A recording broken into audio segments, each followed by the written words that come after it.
person stands in the middle, and then there's a circle around him.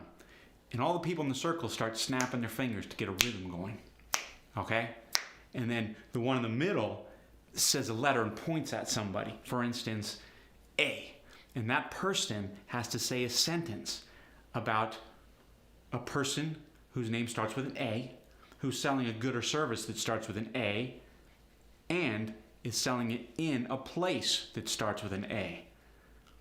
If that person hesitates or can't think of it, he becomes the person in the middle.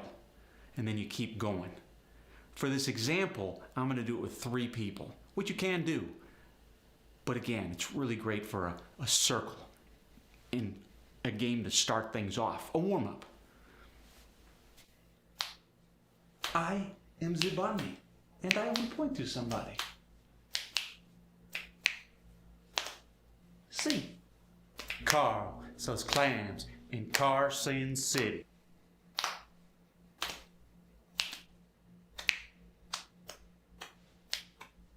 L. Like Larry sells lobster in Louisiana. W. Walter sells walruses in Wyoming.